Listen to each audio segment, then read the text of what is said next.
Hello, welcome to Straight Talk Africa, live from the Voice of America headquarters here in Washington. I am Shaka Sali, and today we are discussing the culture and effect of child marriage. 12 million girls get married every year by age 18, according to UNICEF. It happens worldwide, and girls suffer the consequences. Viewers Jesusemen Oni has more in this report on child brides. 11-year-old Bobo Guy went from selling firewood and paper to becoming a wife so she could settle her mother's debt. I was crying. I wanted someone to help, but we had no choice. The lenders were pressing hard. More than 12 million underage girls like her get married every year, according to UNICEF. I had not begun menstruating when I married. I started in my husband's house. Some girls entering into early marriages are under pressure to continue cultural traditions. Others say they had limited options. I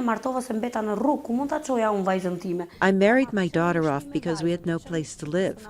Where could I keep her? If I was in a house with her, if I had my own house like now, of course I would have sent her to school. She would not have needed to marry at 11, 12, or 13. She could have been educated, found a job, or learned a trade.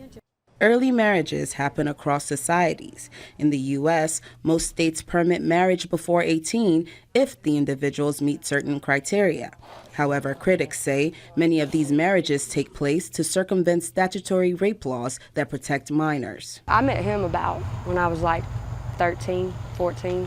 So one thing after another, after a few years, we just kind of ended up together.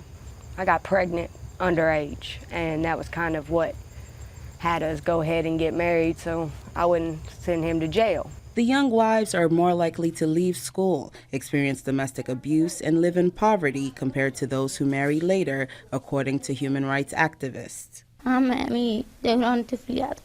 lost my childhood. I loved school and going to school, but they wouldn't let me. As governments face international pressure to take action, individuals and groups are stepping forward to help young girls. The night before the wedding, a local official came to our house to ask whether I wanted to marry.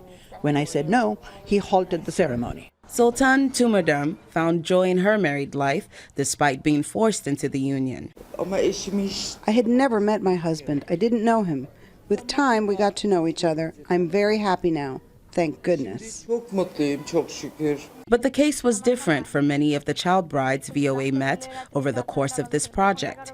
Now divorced or deserted, they are angry at losing their education. I think if I had only continued my studies, I would not have to experience so much harassment from other people now. I could have found a good job. Now mothers themselves, they say they regret their stolen childhoods and add they never want to see their children married young. I am now fighting for my children so they don't end up like me. Someone has to fight for them. The United Nations is trying to eliminate the practice by 2030. Jesusemen, VOA News.